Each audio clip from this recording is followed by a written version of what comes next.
유튜브 채널 다정한 의사 통증왕 최봉춘에 찾아와 주신 여러분 환영합니다. 안녕합니다. 아니 원장님 요즘 정말 더운데 좀 아침에 좀 시원하게 일어나세요? 저는 좀 잘 자는 편입니다. 그래요? 아니 저는 이게 에어컨을 안 켜서 그런 건지 모르겠는데 축축하고요 등도 좀 이렇게 좀 뒤척이면서 자는 것 같아요. 왠지 열대야 때문에 수면 장애도 있는 것 같은데 오늘은 이 열대야로 인한 수면 장애와 또 50견에 대해서 이 두 가지 콘텐츠를 다뤄보고자 합니다. 원장님 이 얘기 잘 해주실 거죠? 네, 잘해드리겠습니다. 신사동 세연마취통증의학과 최봉춘 원장입니다.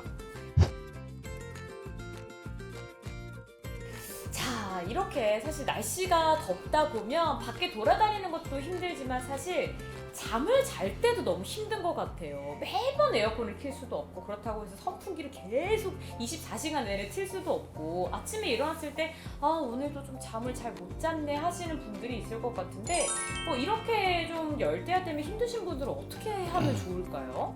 대개 사람들은 이제 온도가 올라가면 우리 몸이 뜨겁기 때문에 잠을 쉽게 잘 수가 네네네. 없죠. 그래서 근데 그렇다고 또 에어컨 막 틀어놓고 선풍기 틀어놓고 자면 금방 잠이 올 것 같은데 또 그것도 힘들어요. 잠이 안 오니까 이제 스마트폰 보고 책도 보고 막 그러죠. 또 네. 운동도 막 하기도 하고 맞아요. 이런 것들 때문에 잠이 잘 올 거라 생각했는데 오히려 더 그게 수면을 방해하는 것이 됩니다. 그래서 더울 때 수면을 잘하기 위해서는 적절하게 저녁 때부터 수면을 위한 여러 가지 스텝들을 좀 하시는 것이 도움이 되죠. 그래서 뭐 저녁을 일찍 좀 드시고 가벼운 마음으로 이렇게 해서 운동을 좀 하신 다음에 너무 차가운 물 이런 것들은 혈관을 갑자기 쫙 수축시켜갖고 오히려 네. 머리를 아주 명확하게 만들기 때문에 따뜻하게 샤워를 하고 나서 이렇게 이제 잠자리에 드시는 것이 도움이 되고요. 네. 여러 가지 음식들 많이 있어요. 커피나 이런 건 물론 뭐 잠을 방해한다는 건 너무나 잘 아는 거잖아요. 알지만 커피 절대로 뭐 5시 이후에는 먹지 말고 여러 가지 카페인 들어있는 거 먹지 말고 네. 이런 것을 준비를 하신다면 조금 더 잠자는 데 도움이 되실 거예요. 물론 이런 것들은 일반적으로 누구나 다 아시는 거지만 또 이렇게 한번 생각을 해서 그렇죠. 실천을 하고 미리 한 서너 시간 전부터 잘 준비를 하시는 게 과정이 되게 중요합니다. 맞아요. 아무래도 저도 주변에 딱 베개만 되자마자 바로 이제 자는 친구 얘기를 들어보니까 지금부터 잘 준비를 꾸준히 해야지 정말로 딱 잠이 바로 온다고 그런 얘기를 하더라고요. 네. 원장님도 혹시 잘 준비를 이렇게 계속 하시다가 딱 누우시면 바로 이제 저는 뭐 그냥 준비 안 하고 그냥 누워서 딱 머리만 대면 바로 자요. 너무 부럽다. 근데 아마 영상을 보고 계신 여러분들도 오늘 밤에는 딱 하나부터 그러니까 한 개씩 실천을 해보는 것도 좋을 것 같아요. 우선 가장 중요한 거 스마트폰을 옆에다가 두고 한번 누워보는 거를 우선 실천을 해보시고 아까 운동 얘기를 해주셔서 제가 생각이 났는데 이제 아무래도 이게 막 스트레칭을 저희가 몸이 좀 뻐근하고 뭐 잠을 깨기 위해서도 하는데 이게 쉽지 않으신 분들이 또 있잖아요. 이걸 우리가 50견이라 이렇게 얘기를 하는데 도대체 어떤 증상이 구체적으로 50견인 건가요? 네, 이렇게 밤에 이제 수면을 방해하는 수면 장애를 일으키는 여러 가지 요인 중에 하나가 네. 또 그 병 중에 오십견이라는 병이 있어요. 어깨가 아파서 밤에 자다가 계속 깨요. 그게 오십견의 대표적인 증상인데요. 낮에도 물론 아픈데 낮에는 좀 덜해요. 밤에 자다가 어깨가 아프면 눈이 바짝 떠요. 잠이 안 와요. 그다음에 좀 그 졸리고 또 자다가 또 아프다 그러면 또 깨고 그래서 이게 오십견이 있는 분, 어깨가 문제가 있는 분들은 밤에 잠을 꼴딱 셉니다. 자다가 깨다 그러니까 뭐 잠잔 것 같지도 않고 이렇게 해서 수면에 굉장히 문제가 생기는데 대표적인 것이 바로 오십견이에요. 저는 이제 어깨 관절이 좀 이렇게 어떤 특별한 이유가 없는데도 불구하고 점점점 통증이 심해지면서 염증이 심해져서 어깨가 잘 마음대로 이렇게 움직이지 않고 어떤 일정한 각도 이상은 움직이지 못하는 것이 바로 오십견이라고 그러는데요. 굉장히 통증이 수반이 되죠. 그리고 이게 많이 움직이지 못하죠. 특히 밤에 잠을 잘 때 굉장히 아프다는 특징이 있어요. 불편해서 잠을 못 잘 정도면 통증이 좀 크다는 건데. 그렇죠. 밤에 자다가 아프면 딱 깨요. 근데 이 어깨 아픔은 딱 깬과 동시에 굉장히 이 쑤시고 아픈 게 굉장히 깊게 들어가기 때문에 아주 아프죠. 잠자다가도 막 끙끙 앓죠.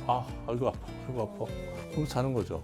그 잠이 제대로 자는 게 아니죠. 그래서 이 수면을 방해하는 또 잠을 갖다 방해하는 오십견은 대단히 중요한 병이고요. 특히 네. 나이가 50대 이상에 되시는 우리 중장년층에서 흔히들 나타나는 겁니다. 그래서 병원에 와요. 이렇게 너무 밤에 잠도 못 자고 뭐 어깨가 아파 죽겠다고 이런 분들이 있는데 네. 되게 이제 오십견이고 아까 말씀드렸듯이 그런 원인에서 올 수가 있습니다. 근데 그러면 이렇게 오십견이 특별한 이유가 없이 아프다라고 하셨는데 그러면 평소에 좀 어떻게 해야 되는 건가요? 평소에 제일 중요한 건 스트레칭을 해줘야죠. 되게 꾸준하게 어깨 스트레칭을 좀 해주고요. 네. 어깨 운동도 많이 해주셔야 되고요. 그래서 이런 평소에 운동을 많이 해주시고 또 하나는 이게 어깨 이 오십견은 아주 천천히 진행이 돼요. 처음에는 조금 아픈 것 같더니 한 달, 두 달 있다가 급기야는 아주 심각한 오십견이 옵니다. 또 어깨가 아픈 많은 사람들이 그거 오십견이야. 그러면 병원 가야죠. 병원 갈 필요 없이 오십견은 저절로 아닌 거니까 그냥 기다려봐. 이렇게 얘기하는 사람들이 많아요. 그래서 오십견이 걸렸는데도 불구하고 병원에 안 오고 그냥 계속 그냥 낫는다는데 기다려보지 뭐 혼자 운동 이렇게 하면서 병원을 안 오고 나중에 한 두어 달 있다가 아주 심해서 오는 경우가 있어요. 오십견 특히 어깨가 아파서 처음에 막 그럴 때는 이제 병원을 찾아서 원인을 찾는 것이 굉장히 중요하고요. 오십견은 이게 막 자꾸 움직이는 것이 점점 아프니까 어느 아픈 각도 이상은 절대 안 움직여요. 아프니까 그러다 보면 점점점 이 가동 범위가 옛날에 이렇게 올라왔던 거에 이제 이렇게 나중에 여기밖에 안 돼요. 여기는 안 아픈데 이걸 올리려면 아프죠. 그래서 그렇게 그 가동 범위가 굉장히 줄어든다. 바른 자세를 취하는 게 너무 중요하겠네요. 바른 자세와 아울러 스트레칭, 어깨 스트레칭들을 많이 해주셔야 돼요. 아침에 일어나면 어깨 스트레칭 쭉쭉 네. 잘 끝까지 해주셔야 되고요. 가끔 철봉에도 매달리고 뭐 이렇게 하는 것이 굉장히 도움이 되겠죠. 철봉에 또 매달리는 것도 도움이 되는군요. 그럼요. 네. 그럼 저도 오늘부터 철봉에 한 번씩 매달려 보는 거를 해보도록 하겠습니다. 자, 영상 보고 계신 여러분, 오늘 실천해야 될 게 두 개가 우선 생겼네요. 첫 번째는 스마트폰을 옆에다가 두고 바로 한번 누워보는 거. 잠이 안 오더라도 그냥 꼭 감고 한번 주무셔 보시고요. 그다음에 두 번째는 아침에 일어나서 스트레칭 하시면서 평소에 생활 습관을 좀 건강하게 만드셨으면 좋겠습니다. 저희 유튜브 채널에 굉장히 다양하고 재밌는 주제, 그리고 여러분들의 몸에 도움이 되는 다양한 내용들 많이 있으니까요. 저희 유튜브 좋아요, 구독 알림 설정까지 부탁드립니다. 부탁드립니다.